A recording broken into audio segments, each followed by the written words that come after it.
Now, it's showtime.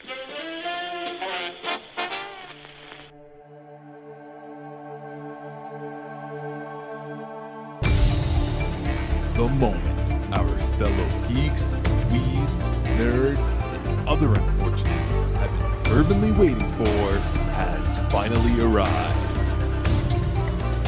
It's time for TMI, Confessionals of the Nerd Kind. And now, your hosts, Jeff Nerf Herder Chandler, Jim Kaiju Baker, and Christina Yojimbo Henry. You can continue.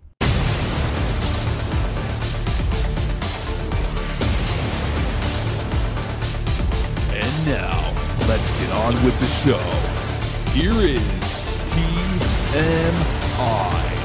I was really disappointed you guys did Black Cauldron last week without me. I'm sorry. We had to go on. I love the Black Cauldron. I loved those books when I was a kid. I was totally talking back to you guys. You weren't the only one, too, because, Jim, we got called out on a couple things we got wrong. From who? The silent minority? I didn't see anything. No. I got this in person, which is apparently we both referred to Colt, the character in Onward, as a minotaur, and he's a centaur. He's a half man, half horse. He's not a bull. And I guess I referred to the Vin Diesel movie as a blood sport, and it's bloodshot. I knew it wasn't right when I said it, but I was pretty confident about the minotaur comment. All right, we're all back. We're in. We're here. And thank you so much for listening to us. Yes, thank you very much. Donating your valuable time as you're saving the world, sitting at home. We can do this, right? I've practiced this my entire life. Sit at home and binge watch shows. But we have a straight up hero amongst our team here at TMI. Jeff is a UPS driver. Yep. He is the most valuable commodity that we have at this point. And so, Jeff, I bow deeply to you right now. Seriously, the world. I don't even know what to say. You guys just attacked me on this one. I'm just out there doing my job. I will tell you, it's crazy because, my condos, I get to in the daytime and there's maybe a handful of people out. And on Friday, it was like Halloween. There was kids everywhere, parents hanging out together, lawn chairs, and they're looking at me like I'm the harbinger of doom. And I'm like, I'm just bringing you I'm not even toilet paper anymore. People are ordering home gym equipment. Stop that. It's heavy.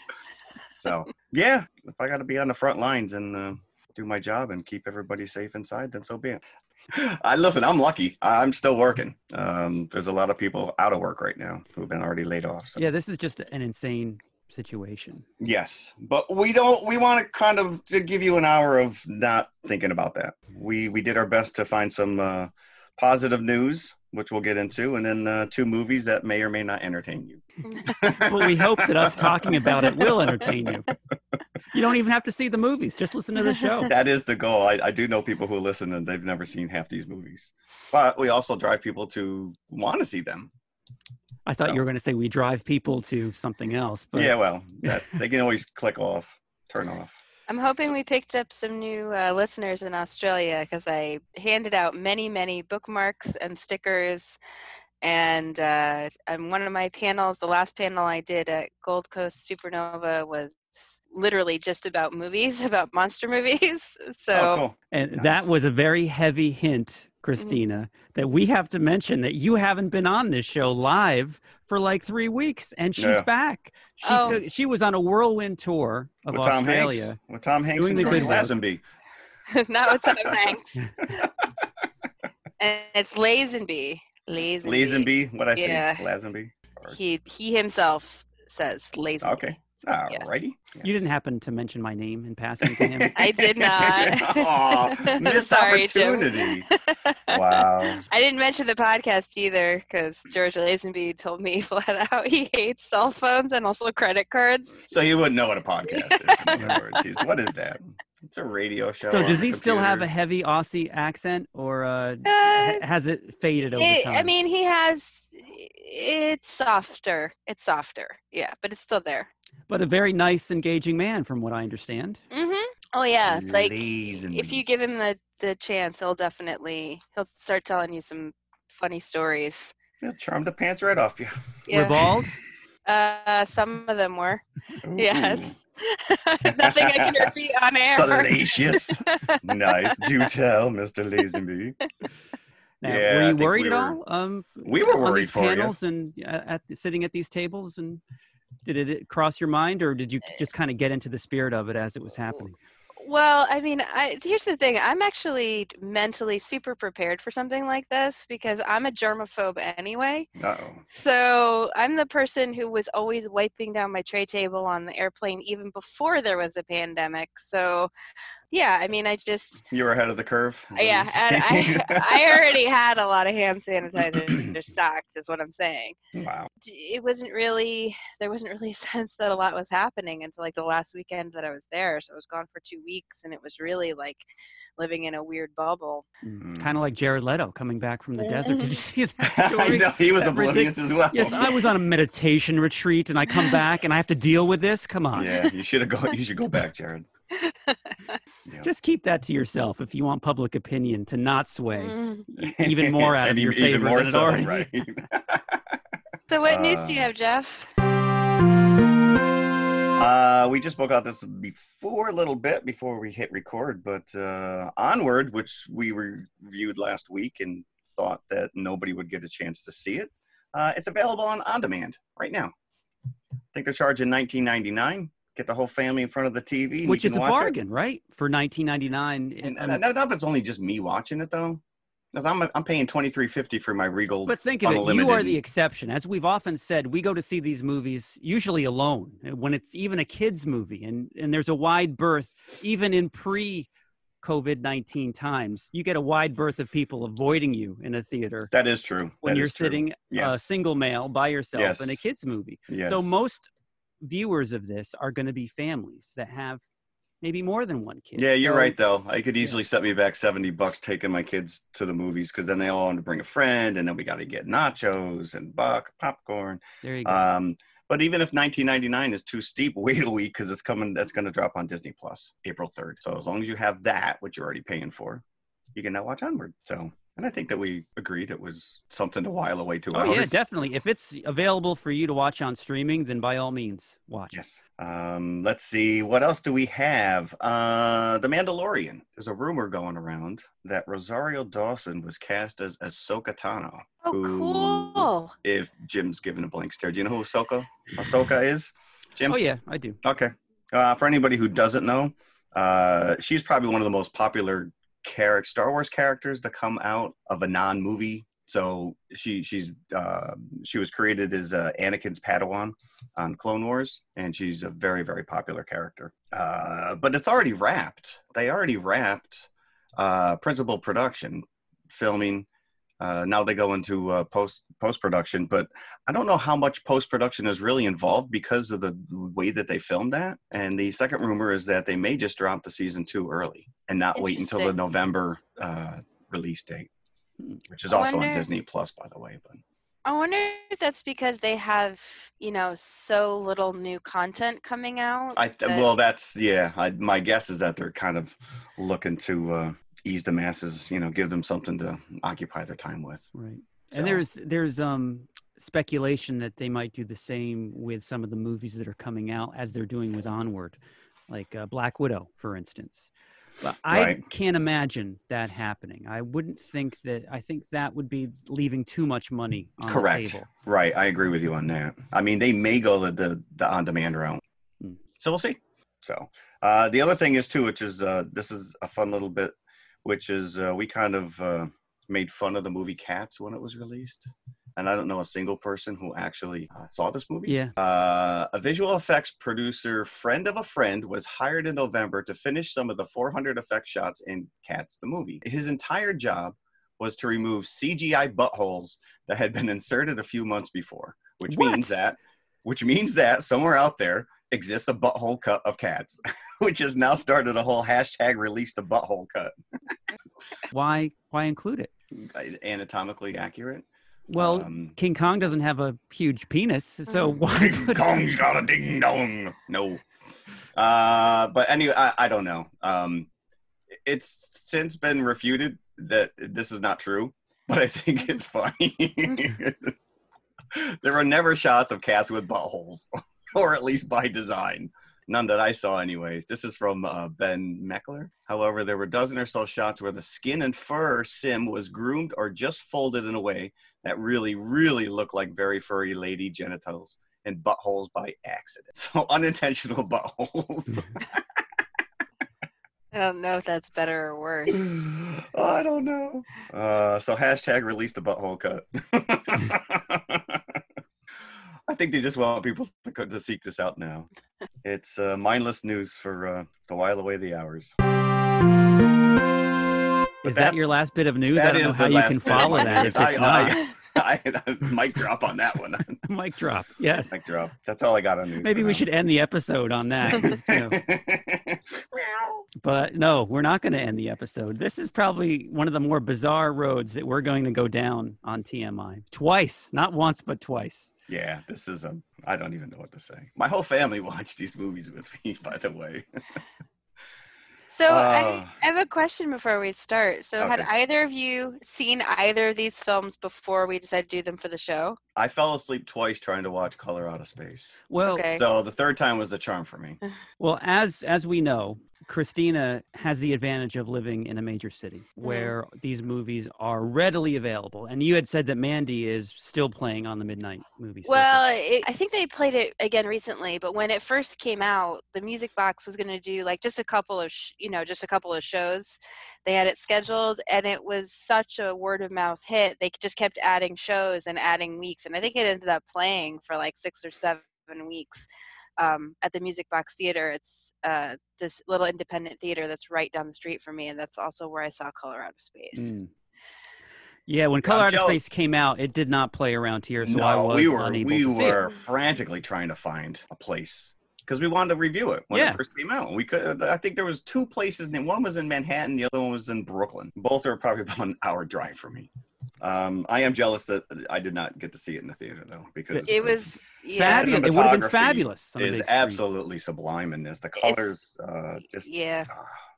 it's gorgeous. And even when I saw it in the theater, I was like, "Gosh, this is just really beautiful." Yeah, you know, the opening forest shots are it's just so. There's a lot to take in. There's a lot of detail. There's a lot of texture. Steve Onnes is the cinematographer. I looked him up and I didn't really see anything else that I recognized. I Am Mother, I think, was one of the other movies that he had filmed.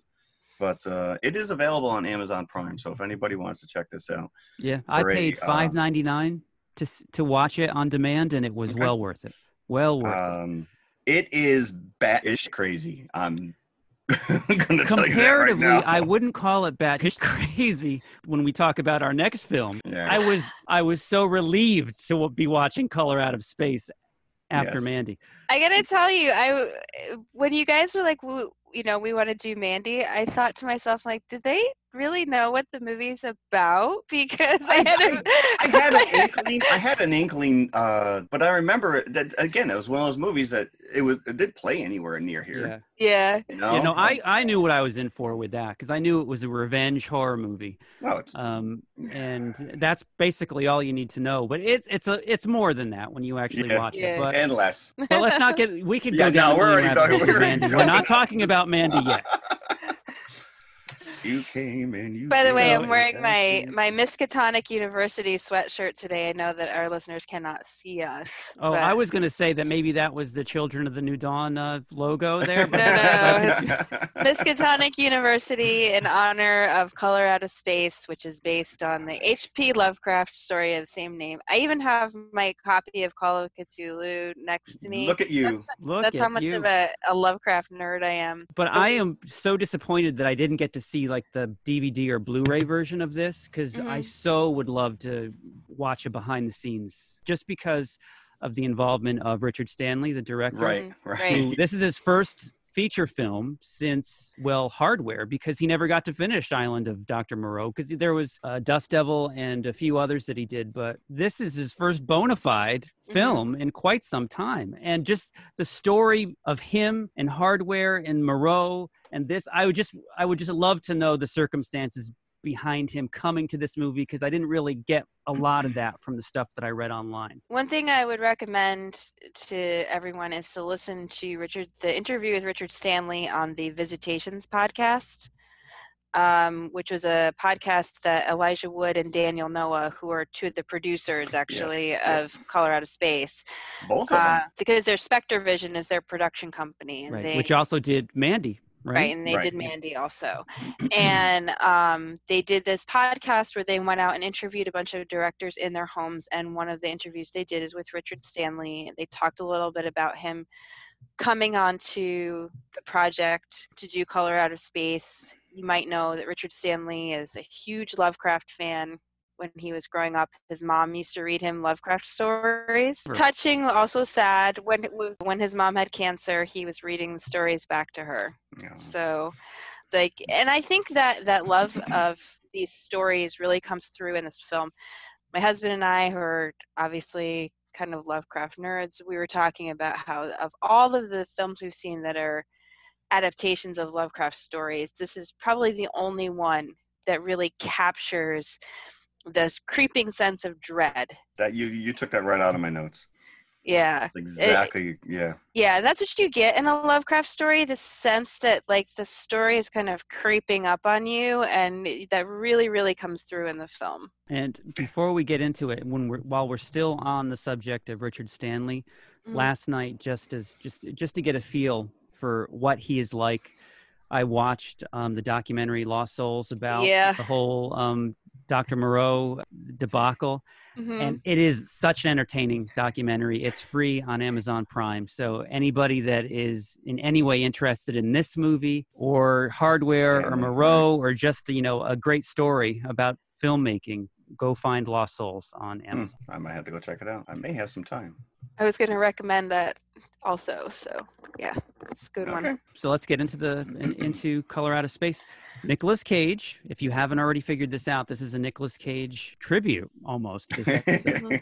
Now, Christina, since you're familiar with the original story, you can verify how closely this follows. Obviously, it's not set in the same time frame, but Nicolas Cage plays Nathan Gardner, and he is the dad of this family of 5, and he lives with Teresa and kids Lavinia, Benny, and Jack, who is the youngest. So 2 teenagers and one 10, 11-year-old kid that lives out in Arkham, which is a Lovecraft creation, and it is located in Massachusetts. So Nathan's character, once or twice, he does mention very dismissively Boston. So he has gotten out of the big city, and he's with his family here in the woods in Arkham, Massachusetts. From what it sounds like, it is his father's old house. Yeah, that's the thing. So there's a lot of issues that Nathan has. So he's conflicted. All these characters are conflicted in one way or the other, because Nathan is so happy to be there with his family, yet he is not at the same time because it's his father's house, and it reminds him of his father. And Teresa, played by Jolie Richardson, from, if anybody is familiar with Nip Tuck, she was a big part of that show. So she plays his wife, and she is a financial advisor who works from home, but yet they have such a terrible internet connection. She's losing clients by the day. She doesn't like being there necessarily too much either. And then the kids, who pretty much, when they're not dealing with this color from space, they're talking about how they need to get out of the house. And Jack, who's the youngest, is kind of pulling a shining throughout most of this movie. Yeah, that's a good way to look at it. In the beginning of the movie, you're introduced to the family, and then the meteor comes down, which brings the color, this force. Now, the whole concept of this, what he was trying to impart was this was a color not seen. Beautiful. Magenta. Yeah. Beautiful effect. But unfortunately, our limited brains can't handle a color that we've never seen before. So we've got to deal with something that's familiar. Without getting too far into the plot so quickly into this episode, I got very Carpenter Thing vibes from this. Just from the alpacas molding together, just a lot of the special effects were very reminiscent of that dog kennel scene Yep. in this thing. Yeah, and the dog, they have a dog named Sam, who's a German Shepherd, and there's a lot of times that dog's looking at you like maybe he's an alien. There's we forgot to mention Ward, who is the hydrologist. Yep. Who's out there doing a survey because the town wants us to establish this new reservoir. And so he's checking the water, he's checking the quality of the water, and he's the sort of outside figure who's observing. Yeah, he's the audience, really. Right. And he's the one who ends up telling the story to us. It's his voice and the voiceover at the beginning. That's what I was going to ask you, yeah, because you don't get that, because you don't meet him right away. A lot of that is direct language from the story. At the beginning and the end, the voiceover, that's directly from Lovecraft's story. Ward is also wearing his Miskatonic University shirt. Yes. Which and that's one thing I'll point out. These people never change their clothes. Yeah. The entire movie, it was like an episode of Gilligan's Island. That's like me in the last week. Right, exactly. You scratch a surface, and this family is just, mom's recovering from a double mastectomy. Was that what it was? Yeah. Nathan is just I put mother hen, but there's more going on there. He's trying to control his kids. Lavinia is a practicing Wiccan, and she's out there at the water's edge trying to cast a spell to cure her mother. Benny's just a pothead, and like you said, Jack is just like this wacky little kid that and you get the setup, and then all of a sudden all hell breaks loose when this meteorite comes down. Just the story is so well put together because, as you said, Ward is kind of the one normal outsider that the audience can kind of connect to, and being a hydrologist which every character gets wrong every time. Every time he comes onto the screen, the surveyor. He's the water guy, so he's there to kind of survey this, and this movie is about water. The theming of the movie, it all is around the water that they're drinking, taking out of the well. So he knows what's going on kind of more than anybody. So this causes a little bit of a debate in our family, but the people who are really adversely affected by the color are the ones who actually drink the water. And Ward doesn't ever drink the water. No, correct. Yeah. Right. Numerous times he's offered water. The one person we didn't mention is Ezra, who is this crazy squatter that lives on their property in his own little hippie outpost, I guess. And he's played by Tommy Chong. So. And Tommy Chong said Ezra is basically him. Yeah, no, I don't think I wasn't think it was too much of a stretch. Right. The family has a well that they take their drinking water out of, and Lavinia at one point says, "Why don't we just get bottled water?" So, right, this is before everything kind of reveals itself in the movie. So, as an audience member that you are okay. I'm supposed to be focusing on this water if they're dropping in lines about it, and they're it's a close up of the water pouring out of the bottle into their glasses before they drink it. So because this color, it attacks the water. Ground zero is in the well.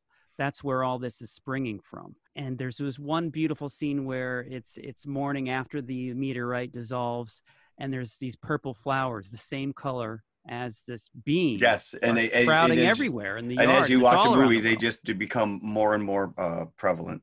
But the night before, after the meteorite hit and the news came in or whatever, and they were dismissing him that he was like some crazy UFO believer. Which is a wonderful scene. That's probably my favorite scene because he's watching himself on the news. He's like, couldn't somebody have given me a comb?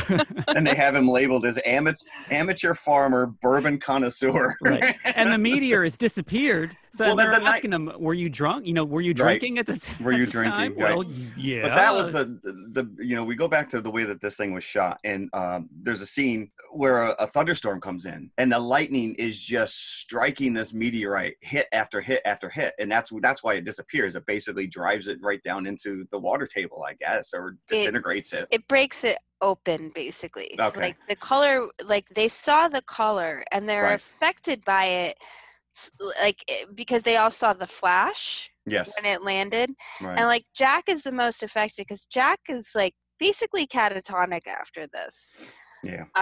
He's clearly in shock. And if you notice, Nate keeps smelling a smell that no one else well, it seems like they're each getting hit by a different sense Yeah. Yeah. It's attacking their insecurities or whatever. So they're, as Jeff just said, they're all perceiving it in a different way. And nobody else can smell this smell that Nate smells, which and he he's likens to the cancer ward. Right. Yes. Yeah, which is a very personal experience. At one point, the mom even says, there's something wrong with Jack. And am I the only one who immediately broke into Jack Skellington's song? Something wrong with Jack. After the lightning hits, that's when you start to see the color leaking out. Yeah, you see it in his ice cubes, in his bourbon. Yes. You see it. And there's this horrible, horrible scene where the mother's chopping vegetables and she's just, again, she's kind of like catatonic, like she's like in her own little world. And which the color does to them all at one point or other during the course they of the lose movie. time. There's lost time. There's lost time. But she chops off 2 of her fingers. So now Nathan's got to rush her to the hospital, which is obviously they're in the middle of nowhere. So the kids are left to their own devices. There's a scene where the caller reward, he picks up the phone and he hears this weird noise. Yeah. So your car comes revving to life and you're going to stand in front of it. Like his car starts going off and then the color appears in his flashlight beam, but it doesn't affect him. Like it doesn't go after him personally because he hasn't drank the water. He's actually deliberately said, no, I don't want any of the water, because earlier he was at Ezra's house and Ezra offered him some of the water and he said, I don't think you should be drinking this. Right, because you see him do a test of the water and his like test strip comes out like a rainbow. He's like, I'm not drinking that. And like I said, again, the use of color in this is just off the charts. It really is impressive. I tried to do I was trying to look up the effects house. And I should have gone back to the opening credits because they did a phenomenal job on this, and the makeup as well. I mean, it gets just nuts. There's a lot of blood. I will say that. Yes. So after Nathan brings his wife to the hospital after her fingers are chopped, that's when everything really starts to go crazy. Yeah, the kids they're gone. He tries to call the house he can't get through. Lavinia picks up the phone and it's just him like yelling over the phone over a bunch of static, and you see him in the hospital and he's just very even-tempered. So it's fooling with all of their heads. Jack most of all.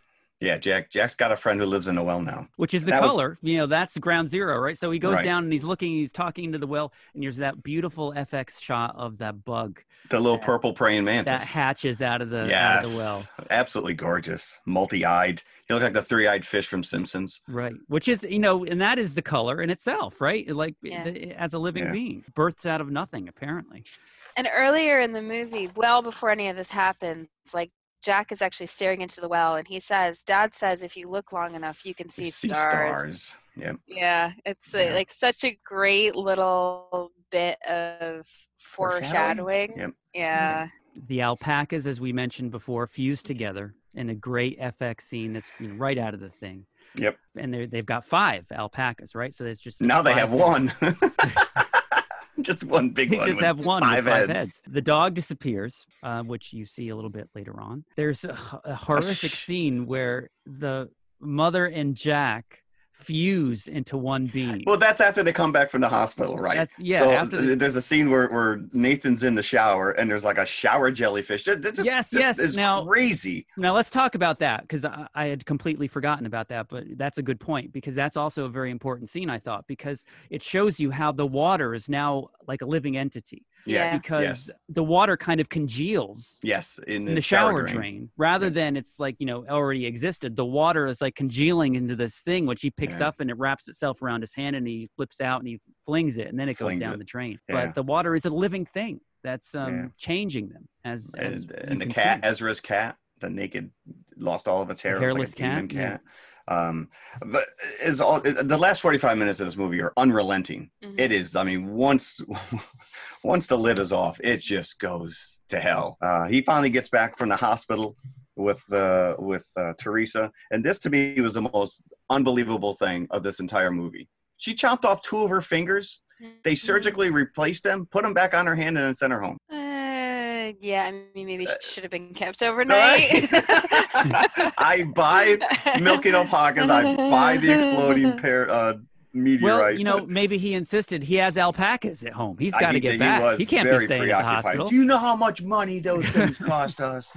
alpacas. There's a No. great thing that Nicolas Cage starts to do, and you only notice it if you're paying attention at the beginning of the movie when he's talking to Teresa and he starts talking about how much he hated his dad. Yes. And he says, I can still hear his intellectually abusive voice. And he does this imitation of his dad's voice. And then later in the movie, he starts to become his dad. Yeah. Right. And you can actually hear the shift, like where he's Nate. And then he shifts to his dad. Like his mannerisms change, his voice changes. He's literally not himself. And this is true Nicolas Cage. Yeah, this is what he does so well in this movie. He changes on a dime. This is great, though. I want to read you this because I found an interview with him. This is a quote. One of my interests has been how to be in control while being out of control, or out of control while being in control. That to me is music. It's a very concerted effort on his part to and you see it, the character. He's very kind of put together at the beginning, and he just, I didn't, what Christina was just saying with the fact that he becomes his father and he just unhinges, because early on he's yelling at the kids when they use profound language, and then by the end he's F this, F that, and he's just lost his freaking mind. It is, But you get the impression that was already there. That facet of his personality was there, and just what's taking him over is bringing that out. Bringing it out, yeah. Yeah, listen, you had me at exploding alpacas. So I after that whole horrific, Jim mentioned this where the mother and the son get zapped by lightning and they merge together. I didn't take a single note after that. I was just absolutely like, what is unfolding before my eyes? I know. Here? Then you're like, you can't even guess what's coming next. No, again, we get into it because they do lose time, and like I said, they never change their clothes, so you don't really get a sense of like how long this is going on. And even like when they're cutting back to Ward and the sheriff, and they kind of put two and two together and figure we got to get out there and see what's going on. Like it's day and it's night. It's day, it's night. Like it just like after a while, like you feel like you lost time. You don't even know what's going on. And it's so great because slowly in the background, all of the foliage is changing color. Yeah. And the family seems to be completely unaware. Like there are purple vines climbing the trees. Yep. Right. The leaves have turned completely pink. Well, the trees are coming alive as well. This thing is now animating. Because the sheriff gets taken out by one of the trees. Yes. This reminded me, as I was watching the movie, not only did I get a lot of Thing vibes from the special effects, but remember the Creepshow movie. I got meteors all over me.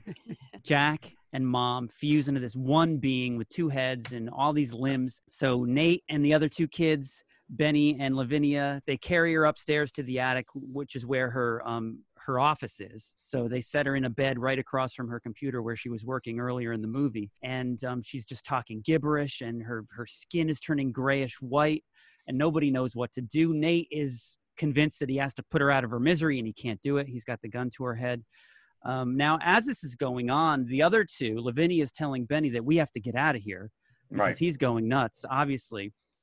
But Benny then dies because he thinks he hears Sam in the well. So, horror movie rule number 1. Right. Don't go in the well, Timmy. He breaks it. So he's like, oh, I'm just going to go in the well. Sam's in there. So meanwhile, he couldn't even find his way home in the woods. He kept getting lost in the dark. Right. So, and then before the end of the movie, Lavinia becomes one with the color. So it's just this total insanity going on. Once total insanity is right on the nose. It's really I love Reanimator, which is also based on a Lovecraft story, although it's not very much like the story. Lovecraftian. Yeah, but this is really like a Lovecraft story brought to life. And I know that Richard Stanley said that he would like to do more. I know he wants to do the Dunwich Horror. Yeah, he wants to do a trilogy.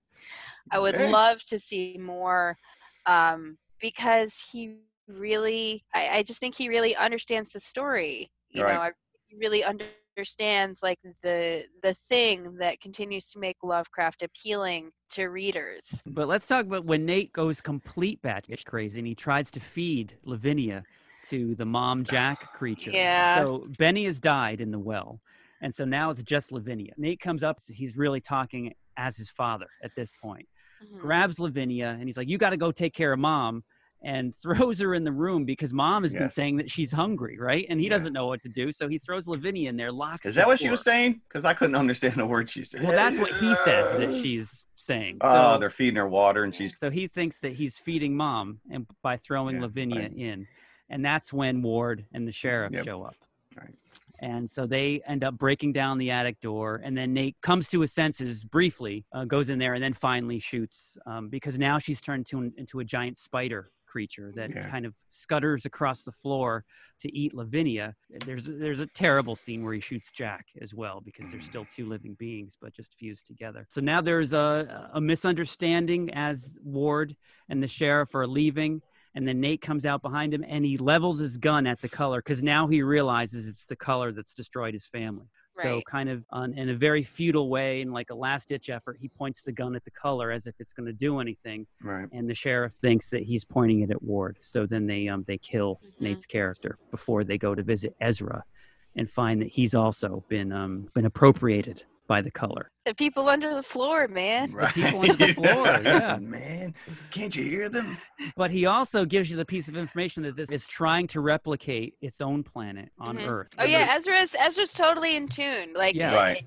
And like so many times you see this in films, like where a child or a senior citizen or a person who's a drug addict like Ezra, who actually knows what's going on, but people dismiss them because they just think they're not credible. Like, Ward gets all the information from Ezra. Ezra's like, time is changing. It's, changing the way space is.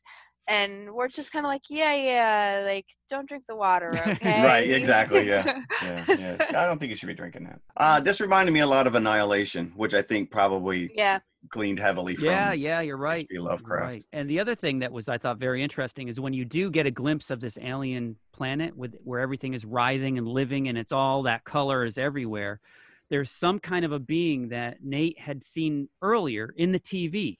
If you caught that horned entity that is kind of presiding over everything on this alien planet. So when you get that window into the planet, you see what it's trying to do, or maybe a little bit of what it looks like in its natural state. There's a lot of subtleties in this movie. Like, if you don't pick it up the first time, it's again, like the kind of movie that really rewards a rewatching, because I saw it in the theater and then obviously I watched it again this week at home so that I could have it fresh in my mind, because it's been several weeks since I saw it. And definitely the second time around, you start picking up even more stuff than you saw the first time. The number of references to Lovecraftian things. One of my favorites actually is really super subtle. This is for like the big time nerds. Is Ward is actually reading a copy of The Willows when he's sitting in the woods. Okay. And I don't know if you know this, but that's H.P. Lovecraft's favorite story. Huh. Like his personal favorite. So they definitely did their homework on this. They, like you said, Stanley. I mean, I don't know box office wise, because again, it was really limited release. Limited release, so it's unfair really to say if it was a box office failure or not. Yeah, but if he's riding on it, to possibly do a trilogy, you would think that they. But from what I read, it cost $12 million to produce, which seems high for a movie like this. It's all special effects. But it only most of those creatures were physical. It only made just under $1 million at the box office. Really? But I think this is the kind of movie that will grow, gain an audience over time. Did you catch the Hardware reference? No, because I've never Hardware seen that people. movie. I've never seen that movie. No. So in Benny's room, there's on the wall it says "No flesh shall be spared." Oh, I did see that. Yes, is that a quote from the? It's a reference to Hardware, which is actually it's a reference. It's a weird thing to have on a kid's wall. No flesh shall be spared is a reference actually to a Bible verse, but that is a reference back to Hardware. So we assume when the color erupts out of the well and Lavinia is taken with it, that it goes back home. Yeah, it's done what it needs to do now. It's like it needed almost like it needed a certain amount of energy, to go back. And of course Ward sees it, but he's not changed by it. Except to the effect that it makes him, traumatized. Right. They use Lovecraft's language at the end, which is gorgeous. I love the gulf it throws open before our frenzied eyes, which is a line from the book. So then, of course, we get that overhead shot, and as we've alluded to before, it's just like a barren, almost a crater, but it's like a circle of ash in the middle of this green, lush forest. Yeah. So the color has taken all of itself and everything else out of the ground and bled it dry going back home. Yep. It's they refer to that in this. He refers to that in the story. It's a blasted heath. Like, you know, at the beginning of the short story, the events have already occurred, and the hydrologist is there to, you know, to do what Ward is doing in the film, to find out, you know, if they can build a reservoir there. And this strange thing has happened, and he gets the story from like an old timer who witnessed it. Okay. So yeah, but you know, there always has to be one character in a Lovecraft story who witnesses everything and is sort of made crazy by it, but not like is not killed or like made so insane to the extent that they can't tell the story. Right. I need one person to carry on. And at the very end of the movie, you see that the dam is, in fact, built. Yeah. The reason that Ward was surveying the water table, the dam is there, but he just dismissively puts out a cigarette in the water, and he's never going to drink it. Right. Good luck, people. Good luck. He says, "I'll never drink the water." And it's so many, again, just so many things that are great. They refer to other Lovecraft towns on the weather report. There's a lot of stuff going on in the background on the TV news reports with the bear and whatnot that we didn't even get into that play. Yeah. Like you said, there's a lot going on in here that you really probably in your first viewing, you kind of dismiss, or you're looking at the main plot and you're not picking up on the So now pieces. Is Gotham's Arkham Asylum directly influenced by Lovecraft as well? Yeah, it has to be, because Arkham was a creation of Lovecraft. Dunwich is mentioned in the weather report. Ward is wearing a seashell necklace, which is like super, super subtle reference to the shadow over Innsmouth. I mean, because I've read these stories, like my husband's read these stories. So actually in the movie theater, we were like poking each other every time we saw. Did you get that one? Did you get that one? Like, did you see that? Did you see that? Yeah. You know, there's a lot of stuff in there. There's the Necronomicon. Lavinia has the copy of the Necronomicon. That's the name of a Lovecraft collection. Yeah. There's a lot of stuff. But The Willows is about as obscure as it possibly can get. Yeah. That's cool. Yeah, this movie also just fed into my innate fear of 12, 13-year-old girls just coming back from when I was in high school. It's like they're all handed a copy of the Necronomicon when they hit puberty. It's like, here's your do what you will kit with this. Yes. Filmed in Portugal. Very I know. I was blown away by that. That was pretty wild. From what I was reading, Nicolas Cage, also a big Lovecraft fan. Yes. So I could see him and Stanley just gleefully putting these Easter eggs in the movie. What about this? What about this? Do this. Right. Yeah. But it's so enjoyable to watch him in a movie, and the elements of this movie almost overtake him, but still he like anchors everything when he's on screen. You can't take your eyes off him ever. And this is a very good example of what he does best. Just flip-flopping from this milquetoast kind of dad going into complete insanity. I couldn't recommend this more to anybody. This is one of those few things where you kind of feel like you're trumpeting this movie to the masses that haven't seen it. Yeah, I would say anybody listening to this that hasn't seen it, and there's probably quite a few of you that listening to this that haven't, go find it on demand. Yeah. And it is, like I said, it is on Amazon. It's really good. And I was actually happy to watch it again at home, because when I did see it in the theater, there was a guy behind me. I don't know if he was high, because weed was recently made legal in Illinois, or if he was just a jerk. But he was laughing hysterically at everying Nicolas Cage said, not stuff that was not meant to be funny. Not even meant to be funny. Yeah. You know, like he was like ha ha ha ha ha, like super loud. Like Robert De Niro in Cape Fear. Right, there you go. Yes. I was like, I'm gonna kill you. And that scene when Nate like has a breakdown in the car, like starts punching the ceiling. Oh yeah, that was. I'm like, that's not funny, man. Like, he's having a nervous breakdown. Right. Was this also the guy that was in your viewing of The Thing at the music box? Is he like a regular here? I don't know. Maybe. See, I just had deja vu because I said, didn't we have the same exact discussion a minute earlier? You got some demented people over there in movie theaters. I know. But I was really like, dude, it's not that funny. Like, sometimes things are meant to be funny, or, you know, Right. sometimes he delivers a line that's unintentionally funny, but everything Nicolas Cage says is not hilarious. When he was biting into those tomatoes and spitting them out, that was kind of funny. That was kind of funny. Yeah. But that was meant to be. I think that was meant to be, you know, sort of funny. Correct, but right. scary. Yeah, because funny, the wife is scary. losing her freaking mind as well. You know, all she wants him to do is fix the satellite dish, and he's biting the tomato, spitting them out, and he's cursing up. And all I could think of was the episode of The Simpsons where they made tomacos. Remember, it was half tomato, half tobacco.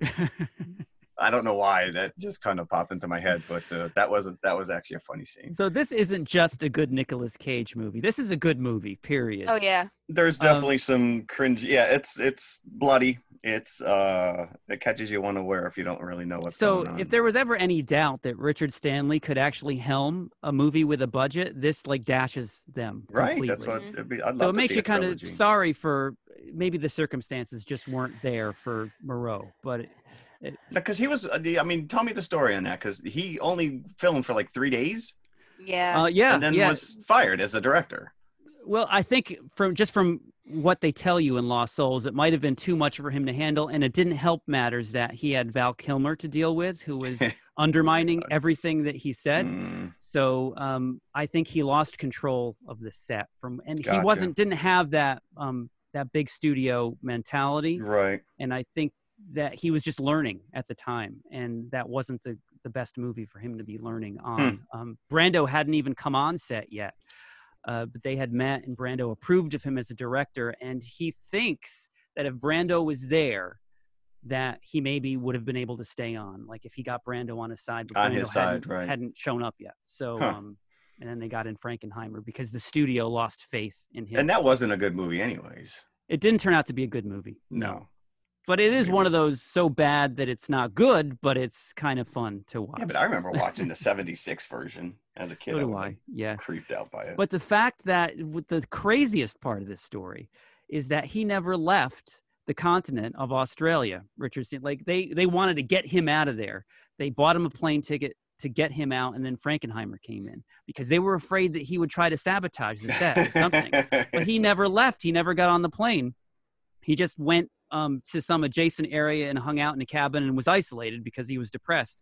And then he met some extras that were working on a few months later, and he snuck back onto the set with them as an extra. So he's in the movie as a dog man. Oh, with his top hat on? Nobody knows. Nobody knew it at the time that it was him. Awesome. Crazy. That is funny. Crazy. That's a whole other movie. So watch Color Out of Space and then watch Lost Souls, and then maybe even take in Moreau. Maybe I should watch that again. I want to watch it now after I Lost Souls.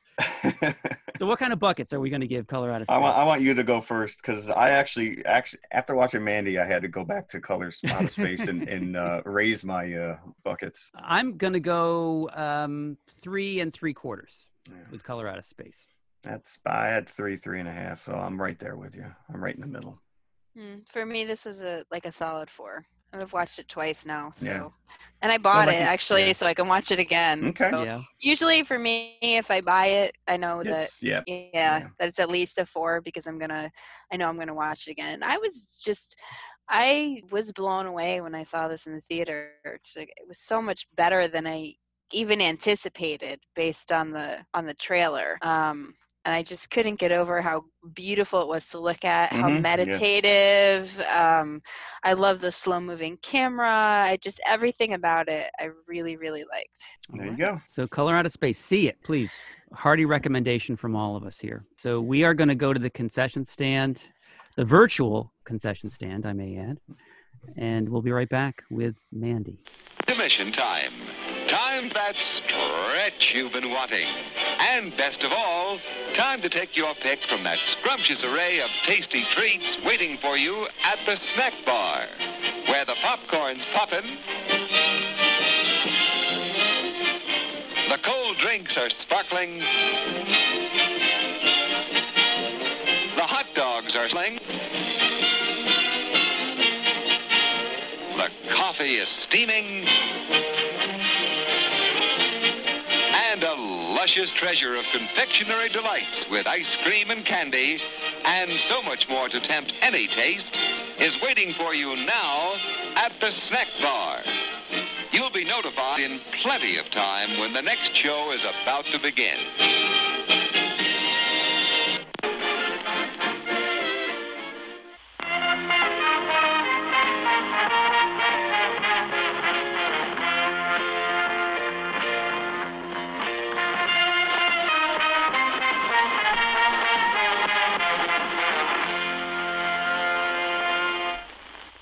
Okay, I have to take a deep breath before we get into this discussion. Christina, when was the first time you saw this? You saw this theatrically, right? Like an hour, whatever, when it came out, 2018? 2018? Yeah, so I hadn't watched it since then, and it's definitely a different experience at home than in the theater. And I think that this is one of those movies where you really get something out of the shared experience of being in the theater when you see it. The color... Again, another film where color big really, use of color.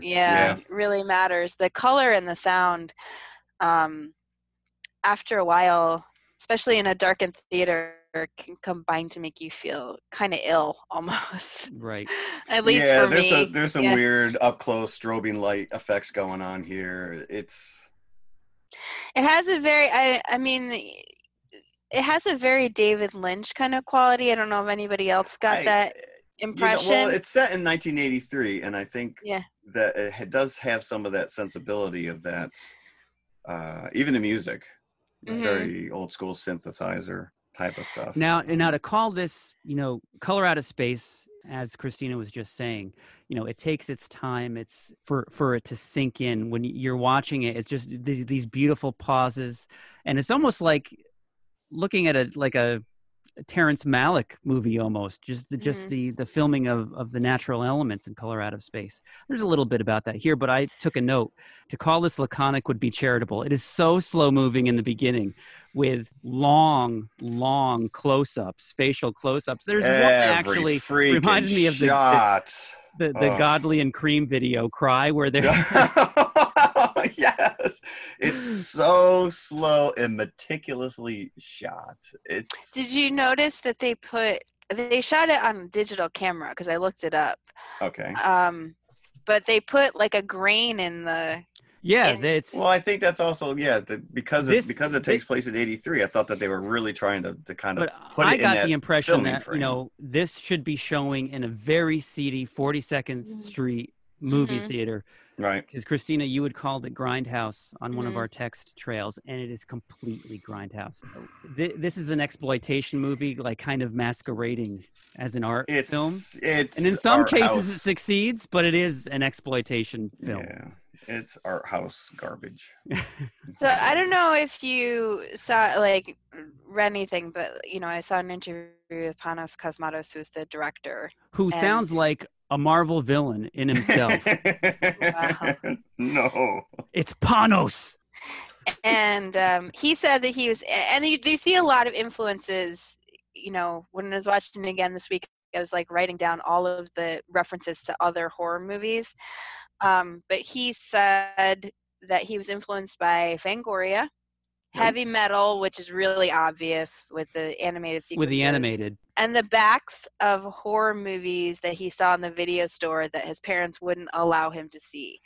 So when he was a kid, he would go and he would read the backs of the videotapes, and he would his imagination would start filling in all of these, these bits. And that's basically what the movie is this mashup of all these things that he saw when he was a kid, or that he tried to fill in the blanks for, because there's a lot of stuff in this movie, like the cannibal bikers who have the sort of Hellraiser bondage aesthetic. Yeah, it's like they were a cross between Pinhead and the Gimp. From Pulp Fiction. This is poor man's Mad Max. Yeah, basically. As a matter of fact, my mother called me and told me to turn off the movie as I was watching it. Oh, man. There's a lot of, and one of the things that actually really struck me, especially the second time, is Nicolas Cage is actually quite restrained in this movie. Very the restrained. movie doesn't seem to be about him at all. It's not. It's about not Mandy. his story. No. Yeah. How he is bizarre just is it, though? a bystander. He is an observer in all of this. When you first see him and he first comes home, he looks like Kevin Smith. It doesn't even look like him.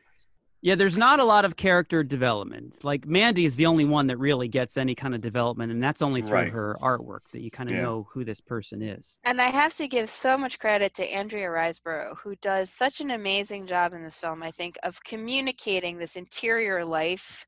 And this is the actress who plays Mandy, his wife. Yeah. I think that she's amazing. Like, she's giving you so much with her eyes. And speaking of her eyes, her one eye pupil is bigger than the other. Yes. But I love the fact that because I looked her up on IMDb, and she's a very pretty woman. But in this movie, she's so non-Hollywood pretty, and they gave her a scar. And you're right, though. You can't take your eyes off her. It's really more that she's conveying like a sense of history that's never spoken. Yeah. Right, because there's not much dialogue at all. They don't really. All he does the knock knock joke, the dumb knock knock joke. Knock knock, who's there? The Eric Estrada. Eric Estrada who? Eric Estrada from Chips. But no, I love the little giveaway that he's a comic book nerd, because she asks him what his favorite planet is, and he says Galactus. Galactus, yeah. And he put that in himself because he knows all that crap. But no, I thought that she looked very Shelley Duvall-esque from The Shining. Yeah. The chapter titles look like they were gorgeous. Fonts. Yes, they were gorgeous. They came up 3 times. They had different chapters. But that was just more to fuel into this kind of exploitation 42nd Street vibe, because like boom and blood red, the most dreadful chapter titles that you can imagine. Especially with the Shadow Mountain. The whole setup is that this couple lives on their own, isolated, very much like the family in Color Out of Space. Yeah. Crystal Lake, nonetheless. Crystal Lake, yeah. Yeah, that's what she tells us. So they live in the Shadow Mountains in California, and he is a logger. So he goes off for days at a time with his chainsaw, and he cuts down trees. Yeah. So you don't really know what his past is. It's maybe hinted that he was military, just a veteran or something. He's kind of like Rambo. Yeah. It's not even clear if they're married or not. No, they both had his name is Red Miller, and her name was Mandy Bloom. So I'm guessing that they weren't even married, shacking up. She works at the local convenience gas station, walks to work. Right. And this is her downfall, unfortunately, because it's a very simple story. It's this religious cult happens to be riding through. The leader, who is by the name of Jeremiah Sand, and he's got like 5 or 6 acolytes that travel around with him, sees Mandy and he focuses in on her, and he wants her as part of the cult, and that's they go to get her, and that's basically the setup of the movie. And then after that, it turns into like a Death Wish, Charlie Bronson, it's kind of a revenge yarn. Yeah, and this Jeremiah, he's either sitting down or laying down this entire movie, or naked. Now, my wife, who is such a Helena Bonham Carter fan, immediately, the guy from Wings and the Dove. Yeah. Linus Roach. And he's really good. I think that, all the performers are really good in this. They're just doing a great job of what they're given, to work with. But yeah, there's so many things that are sort of straight from like an 80s grindhouse film, and even I talked earlier about Hellraiser vibes. Like, so when the cult comes to kidnap Mandy and they have the cannibal biker guys with them, even the way the blue light is flashing, like, it's Hellraiser, man. Like, even with the guy who has all the nails sticking out of his head. Yeah. I always have an issue with movies and plausibility, and you got to leave that at the door with this movie. Oh, yeah, totally implausible in every way. Absolutely. So you got these 4 demon bikers, and when they're introduced, you don't get the impression that they're even human, right? And but yet they're riding 4-wheelers, so they've had to have bought these things from somewhere. Right. Like, how does the Black Skulls go to the dealer and buy a new 4-wheeler, right? They traded for a bag of cocaine. Yeah, they killed somebody for that. Yeah. Right.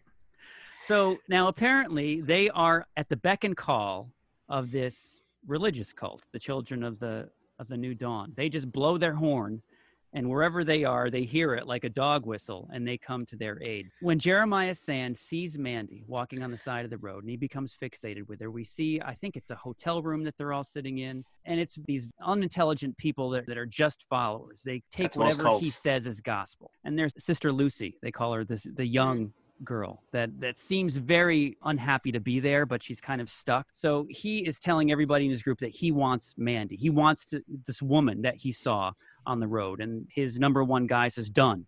They don't even know who she is or where she was going, but as in every movie like this, it's kind of set up like a nightmare. They have no issue finding her or where she lives. So they get the Black Skulls, who are these 4 demon bikers, to help them get Mandy. And of course, there's a payment that they have to give. So they sacrifice this poor kid that's portly, that's just joined their group. So they give him to the demon bikers as a sacrifice. So we get the horrific scene where they break into the house. The bikers take out Nicolas Cage. They knock him out. And then they're gone. They're not there when Mandy wakes up, right? I didn't see the bikers there anywhere. They'd already left the scene. Yeah, because they took the guy away, the heavy guy. He was standing at the window. It's actually quite chilling because you just see the hand come out of the darkness and sort of pull him away back from the window. Yeah. Yeah, and that was one of those things where I thought, well, we're going to see like this guy get mutilated, and you don't. So they they sort of just leave it to your imagination what happens, which is almost worse than anything they could show on screen. Yeah. There's a scene where she wakes up from being knocked out, and she's at the kitchen table with the 2 women of this cult, and they're drugging her, and then they take out this giant wasp, like from Food of the Gods size wasp. From the mist, they've gone into another dimension and got this wasp this thing and brought it back. Monstrous. And not only is it a monster wasp, but it has like lysergic qualities to its venom. So they inject her neck with this after they dose her with LSD in her eye. And she goes in to meet Jeremiah Sands, who gives the audience full-on cultist peen for like 3 or 4 minutes there. And she laughed her ass off. And he was mad because, teeny weenie's not a funny thing. Well, no, this goes back to the thing I referenced when we were watching Birds of Prey, right? So men are afraid women will laugh at them. Yes. Yeah. Women are afraid men will kill them. And that dynamic is absolutely at work here. She laughs at him, so she has to die. Like, it's not acceptable for her to not take him seriously. Well, he's a cult leader too, right? So and now the other funny thing is that he's made a record, which he plays for her, which is helping her along in her hilarity here, because it is pretty funny as he's standing there spread-eagled in front of her and he's playing this terrible song is playing. It's almost like a Charlie Manson kind of a character who tried to get his own recording career going before he started his cult in the 60s. It's even a Manson reference because he talks about people as pigs, right? Like some of his language is really very Manson-esque. And then you have shortly after that, you have the Deer Hunter reference with the Russian roulette. Yes. Yeah. There's a lot of references to other things, to other movies, to things that happened in the 80s, obviously. It's just showing its influences on its sleeve throughout. At this point, you're kind of wondering where Nicolas Cage is. He's tied up. That long scene with Mandy, and they've got him with barbed wire, no less. They've got him tied up in the backyard, and they've got him gagged with barbed wire. So after Mandy humiliates Sand, they bring her out. She's trussed up in a sleeping bag or a blanket or something, and they hang her upside down right in front of Red, Nicolas Cage's character, and burn her alive because she's still struggling in the and I at first I got I said, because you're not seeing her, she's in a bag, that somehow we were going to find out that it wasn't her, but it was. And the camera pans from face to face while she's being burned, like all the cult members, you see the way that they respond, and it's almost like the camera is Red's eyes, seeing how they respond, taking them in, because there's one character who survives at the end, and I think it's because of the way she responds at this moment. She's the only person who looks like she has any remorse. And he also witnesses the Russian roulette with that character as well. So it's obvious that she is beleaguered and she doesn't want to be there.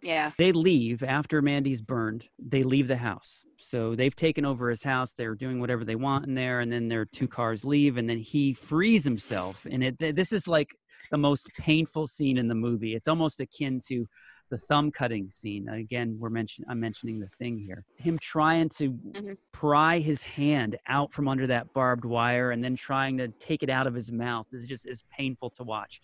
But from this point on, before he goes into full Charlie Bronson mode, you just see his stages of grief in the house. And this is where you get it's full on gonzo Nicolas Cage, but it's a beautifully done progression of grief and anger. He finds his shirt that Mandy was wearing, so you're thinking, what did they do to her in between what you didn't see after? Yeah. So that's after he found the vodka hidden in the bathroom, because I guess that's where we all keep our vodka.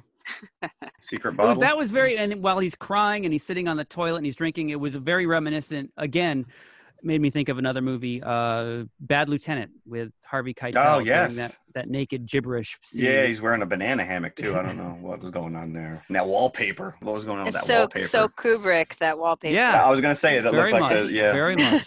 Yep. He goes to visit Bill Duke. Yes. It was so memorable in Predator. Yep. By the way, he was born in Poughkeepsie, so Hudson Valley represent. Shout out to Poughkeepsie. Shout out. Yeah. Whoop, whoop. So apparently, okay, this is where the plausibility, if it already hasn't, it's out the window. Apparently, Red stashes weaponry at Bill's trailer. There's no setup for the background of this character to have any of these skill sets, other than the fact that he knows how to wield a chainsaw. And he probably learned how to chainsaw fight from YouTube videos, I guess. I don't know. Yeah, right? I think you get the impression that, like, he was in Vietnam, or like he was some kind of contract killer or something. He's come to this place where they live in the middle of nowhere because he's running away from his past. And there's a sense that Mandy's running away from her past too, because she tells a horrific story about her clearly abusive father killing the starlings, which I kind of forgot about after all the horror at the end of the movie. But that is pretty horrific. This character of Carruthers, who maybe they served together if Red was a veteran. Yes, he has a funny line though when he gave him, was it a knife? He goes, "Cut through bone like a fat kid through cake." Yeah. Yum. So the crossbow that's being stashed at Carruthers' trailer is called the Reaper. So they've named it as well. So maybe they've taken out some other biker gangs in the past with it. And I don't know. This is just... And then there's a straight up Conan montage. He smelts a scythe. Just that scene from Army of Darkness where Ash that's more believable. So he blacksmiths this just giant sword scythe thing that's as a weapon that he already has a cast for. Right. So he's made more than one of these. But as a viewer, you so want him to use this against all these scumbags that have just killed his wife that you're kind of along for the ride now. Okay, as long as he uses it on them, I'm down with this. Right. So, but we skipped over the part where Carruthers kind of lets him in on who the Black Skulls are. They're just regular guys that have had a bad acid trip. Right. Now apparently they think that they're demons. He says, "What are we hunting?" He goes, "Jesus freaks." He goes, "Oh, I didn't know they were in season." That, and I guess when his shirt gets cut, he says, "That was my favorite shirt." That's the only time I chuckled in this entire thing. It's not really a comedy. No, I know, but I chuckled through gritted teeth at those, jokes. If it's not apparent, I thought this was pretentious as hell, and I hated it. I was like a nervous flyer throughout this entire movie. I did not like this at all. I mean, to me, it just felt like I was watching like an early David Lynch movie. It felt like Eraserhead or something. Yeah, maybe I'm not a big David Lynch fan. The kind of like the deliberate pacing, the use of the color, the use of the soundtrack, and like the way that horror elements are sort of folded into it. Yeah, to me, it just felt like a David Lynch movie. I don't know. And let's point out when he gets taken out, when he tries to kill the first member that he comes across of he gets captured again. But he does kill one of them. He kills the Pinhead guy. So, but then his truck crashes, and then they capture him. He hits the guy. He runs into the guy. This is one of the most creepy things in this movie. This is the thing that you can't unsee. They've apparently invaded this household where they've killed and violated the owners of the house, because you see them quickly. There's a pass by of the bedroom where you see what they've done to this couple, which I don't even want to repeat. But no, it's pretty horrific. They've got Red chained up in the basement, and he gets out, kills the one member, and there's two left, and he ends up killing the guy that's sitting watching TV in the living room as well. And they've kind of appropriated his weapons once they pulled him out of the truck. And in a they're hanging scene in the they kitchen. must have taken Birds of Prey, whoever made that must have seen this, because he takes a mound of their Coke, right? And so that's just after like he Harley finds the Quinn chug did in jug. I Birds don't know of what he Prey, was drinking. Yeah, big old to sniff. enable himself for the last battle with the last member of the Black Skulls, and that was a decent fight scene. The chainsaw fight. No, it was before the chainsaw. Gotcha. No, the one by Okay. the burning car. Oh yes, the burning yes. car. This is the guy he shoots in the throat with an arrow, which apparently does no damage to him. No, he pulls whatsoever. it right back out. Yeah. That's what makes you think that these guys are like not human. But. So after he takes out the Black Skulls, he finds the chemist, who is the provider of all these weird drugs for the children of the New Dawn, and he gives them their location. So he goes to their church in order to take them out. That's the climax of the movie. And that's where we get the chainsaw battle with the one guy that looks like a really built riffraff from Rocky Horror Picture Show. Rocky Horror. And actually, you get total Ash vibes in that scene because his Nate is covered in blood, right? His face is covered in blood, and he's holding the chainsaw. And then he has the chainsaw battle. And actually, when that guy lands on the chainsaw, it reminded me a lot of Texas Chainsaw Massacre. Yes. Because in Texas Chainsaw Massacre, a lot of times you see the blood splatter, but you don't necessarily see what the chainsaw is doing, and that's definitely happens in the scene where he's like on top of the chainsaw. You see the blood kind of spurting out in front of it. There's just so many references to other movies. Right. I think he just really loved, 80s exploitation. Well, I like that. Well, I like the story of the fact, because I think we all, we all walked into the video store and there was just a cornucopia of crap. For a lot of those, the box is probably more frightening than the contents of the movie. Some of the artwork on the front. And even though this is a bloody film, I think it's less bloody than it seems like it will be up front. I think I probably would have liked this more if I had seen it before Color Out of Space, because I was comparing it. I don't know. Color Out of Space is a really quality film. It seems like there was all style and no substance in this. To me, it had no redeeming qualities whatsoever. And the heavy use of the red overtones also gives the impression that it's more gory than it actually is. Right. But even everything like the strobe is bathed lights, in the color of blood. It just, like I said, pretentious. They have two people talking, and then they do a close up of them with their hands handing something over, and there would be this overriding green strobe light, but it wasn't there in the next shot. It's only on that one scene where they're, it just, I don't know. It's like a student film to me. But we did get a catharsis when Red crushes the head of Sand. So that was a pretty powerful crush. Talking about Reanimator, that is one of the more memorable scenes in Reanimator. And thankfully, they at least shot him from the waist up at that point, because he still was naked, wasn't he? I don't know. Yeah, he was. He was naked when they went in there. Yeah. And he's so pathetic at the end. And I just really do enjoy at that point seeing Red crush his head. Right. And he drives the station wagon away, and then he looks to the passenger side, and he sees Mandy there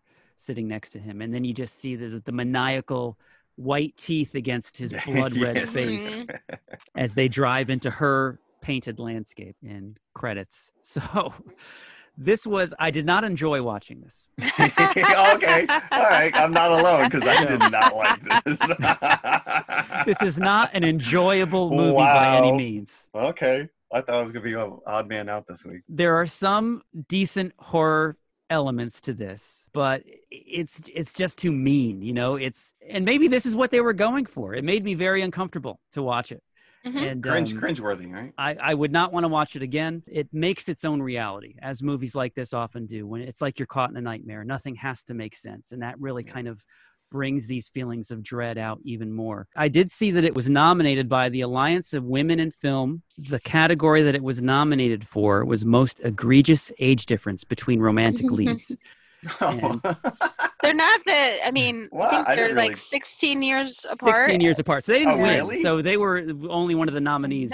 Tom Cruise and Rebecca Ferguson won for Mission Impossible Fallout because they were 21 years apart. Pretty funny. And Cage won Best Actor in the Fangoria Chainsaw Awards for 2018. I think he's great in this. Like I said, I think he's really, fairly restrained in the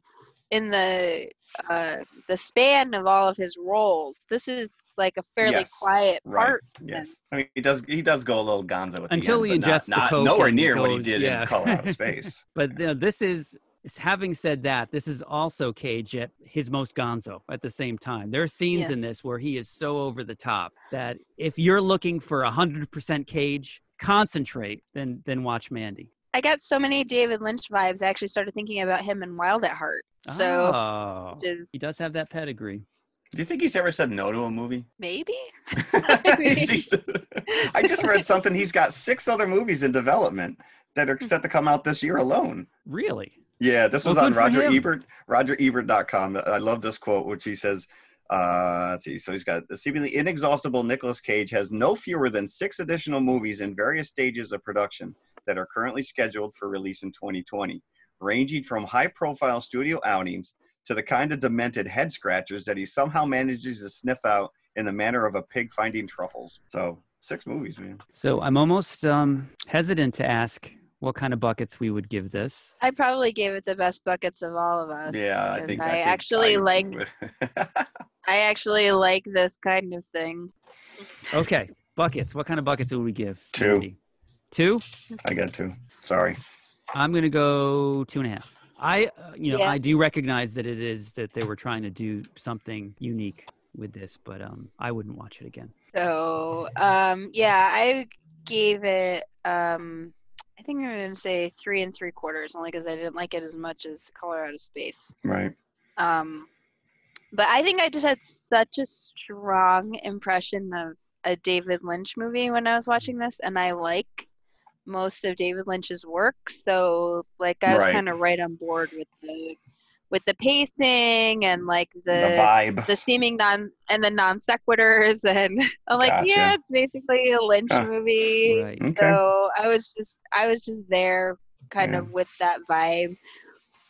I recognize that it's not for everybody. It does have an 81% Metascore on IMDb, so somebody likes it. This film got a 4-minute standing ovation at Cannes. I just want you to know that. Really? Like a 4-minute standing ovation. Yeah, I'm telling you, I think that the theater experience is so different.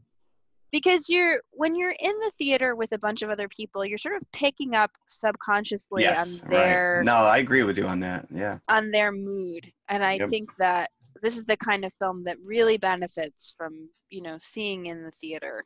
It's safety in numbers, right? Because you're not alone watching it, and also because you're in the dark and you're sort of closed in with the director's vision, and you don't necessarily have the same ability to step back and say, oh, well, this is ridiculous, or I don't believe this, or whatever. You're just sort of stuck in that space for 2 hours. Going back to Color Out of Space, though, really cute behind the scenes story. So Julian Hillard, who played Jack in Color Out of Space, the little boy, I was watching an interview with all the cast members talking about how excited they were to work with Nicolas Cage, and he was in have you seen that movie Into the Spider-Verse? And it was so cute because that's just about the only movie that Nicolas Cage has done that he could be allowed to see at his age. Right. Well, no, he did Sorcerer's Apprentice, right? That was that's right. Cage. That's right. Yeah. Sorcerer's Apprentice. But he was in Into the Spider-Verse. So cute. That's the only point of reference. Hey, he was also in Teen Titans Go to the Movies. He was Superman. Superman, that's right. Yeah. I almost used that on the Instagram graphic. Really? Not the llama. Really? Yeah. So this brings us to our confessional this week. Confessionals. Now, we're going completely random. Speaking of going gonzo, I just decided that we need to keep it a little lighthearted. So we're going with favorite breakfast cereal as a kid. And we can even talk about what you eat now if you still eat cereal. So I'm a huge Fruity Pebbles junkie. What's the disguise for, Barney? Gonna trick Fred into giving me some of his new Post cereals. Fruity Pebbles? Yeah, Cocoa Pebbles, too. That beard was only full of dum-dum. Then it'll fool Fred.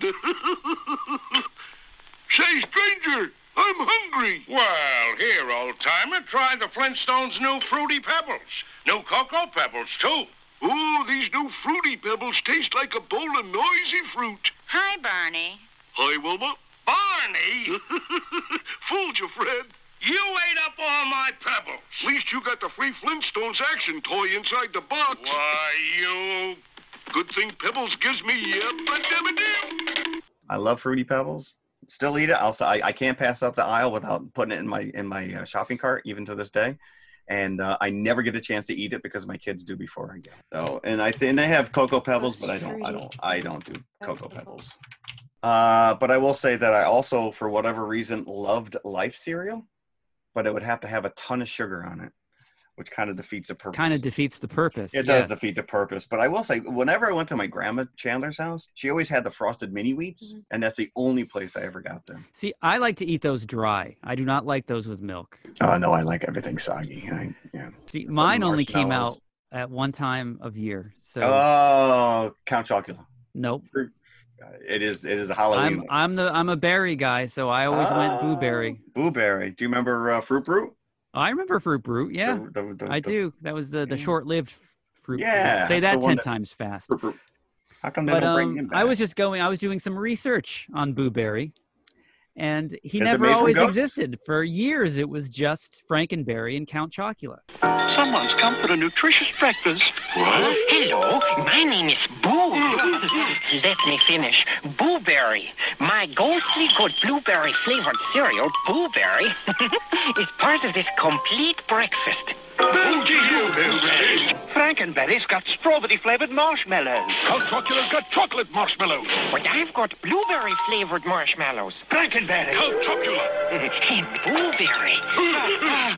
Fruit Brute, I don't think was around very long. No, I think that maybe was a year or two. And a few years ago, there was a special release where they had all the original of those Halloween cereals, all 5 of them. And you could buy them at Target in their original boxes. Yeah, because it was Yummy Mummy. There was Yummy Mummy as well. Yummy Mummy. Yummy Mummy as well. There you go. I had a buddy who always, as a kid, never understood why all of these cartoon mascots didn't have their own show.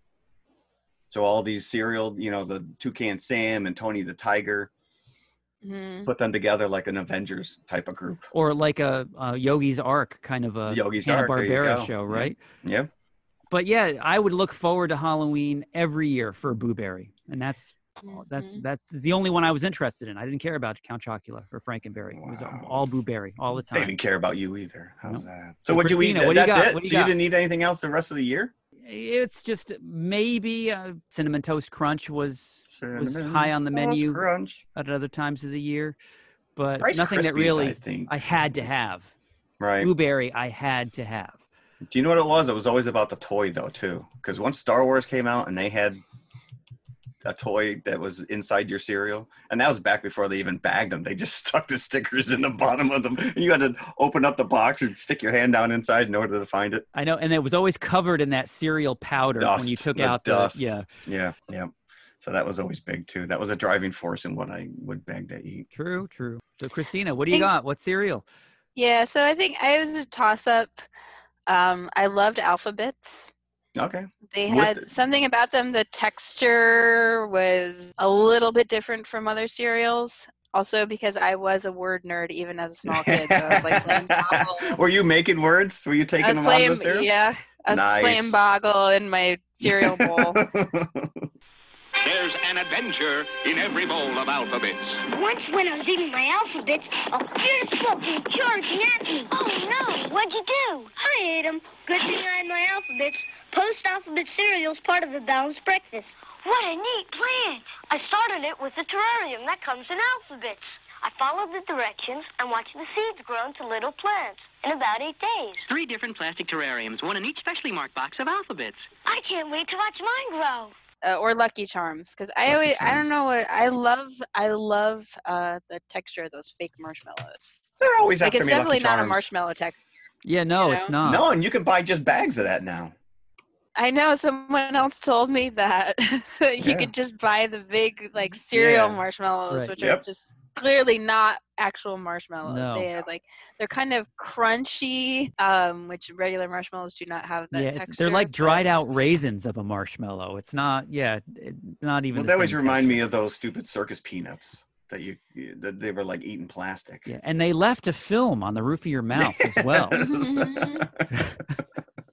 And I would always eat all the cereal out first and leave the marshmallows and the milk until the end, and then I would eat all of the marshmallows. Yeah, that was also a big selling point for Boo Berry because I would have blue milk. The blue milk, right? Were we Nesquik drinkers? Strawberry milk? Yeah, I drink Nesquik. Yeah. Mm-hmm. I like Tang as well. Tang was always in my closet.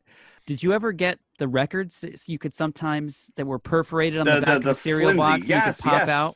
Yes. I don't remember them ever really playing that well. No, they didn't. Not at all. No. It was usually had to hold the needle down so it wouldn't skip uncontrollably. Yeah, interesting. That's fun. Yeah, maybe we should do just random confessionals. It doesn't have to be tied into the what we're talking We've about. We've been overthinking it for the last 110 episodes. Yeah. How would we have found anything to tie into these two movies? Anyway? No, I know. Unless you just talk more Nicolas Cage, and I think we caged ourselves out this week. Yeah. What is your worst, most bizarre dream? That could have been a confession. There you go. So what are we doing next week? What are we doing next week? Apparently, Jeff did not know what we were doing next week. No, even though all signs pointed towards it, Jeff still didn't know what we were doing. I backtracked, and it's been a long week. So we had, as we mentioned last time, we had a schedule written out for probably right through April because there were so many big ticket movies that were about to be released. Yep. On the schedule for next week's show was Mulan because Disney was going to release the live action Mulan this coming Friday from when we're recording this at the end of March. That is not happening anymore, and we don't know when it's going to be released. So we are digging in. We are still covering Mulan next week. COVID-19 be damned, but obviously we can't see the live action, so we are going to cover the animated version of Mulan to give you all your Disney fix next week. And Christina, what are we doing as our co-feature with Mulan? Detective D and the Mystery of the Phantom Flame. That's a mouthful. Sort of a fantasy, sort of a martial arts film. If you thought that Color Out of Space was Gonzo, you're definitely gonna have your eyes popping out on this one. Yeah. So how old is this? What year did this come out? Yeah, it's a few years old. I can't remember exactly how many years old it is. This is one of those movies that I own, and like every once in a while I just get in the mood and I have to watch it again. I'm super glad we're covering this. All right. Fantastic. Now, is this an ongoing series, this Detective D? Is he? Yes. 2011 it came out, by the way. Okay. Yeah. So this is on Tubi, so you can watch it along with us in the safety of your own home. And as is Mulan, that's not on Tubi, but it's on Disney Plus if you're a subscriber. It looks like it's actually on YouTube as well. Okay. Tubi, YouTube, Google Play, Vudu, iTunes. You got some options there. Most of them are only $2.99, so money well spent. There you have it. Cool. So next week, Mulan and Detective D, and with that, we can wrap this one up, I think. Yeah, well. So Christina, so good to have you back with us. Go take a nap. Yeah. You Still soldiered jet through. lagged. It's only been a matter of days since she's come back from Australia. Did you listen to us? Did you listen to us while you were down there? I did. I listened to you, and like I said, I handed out bookmarks and told people to listen to the show so that I can justify my presence. Very cool. All right, everybody, stay well. Thanks for listening. Wash your hands. Thank you. Wash your ears now. All right, thanks. Bye. Hello, everybody. If you liked the podcast you just heard, then please follow TMI on all of our social media outlets. First and foremost, email us at tmipodcast2018@gmail.com. That is tmipodcast2018@gmail.com. And you can follow us on Twitter at TMI_podcast2018. Stop over, say hi, give us a compliment. We'd love to hear from you. Awesome. Make sure you follow us on Instagram as well, which is also TMI_podcast2018. And of course, we are on Facebook, facebook.com/TMI Podcast 2018. And it should be noted, we also have a community page, so join the forum. And if you like to watch YouTube, you can see us at TMI Podcast 2018, all one word. Look for the popcorn bucket. Popcorn bucket. Or you could just go to our website, which has every link there, TMIConfessionalspodcast.com. And we'll see you at the concession stand. We'll save some popcorn for you. Ding dong's got a ding dong.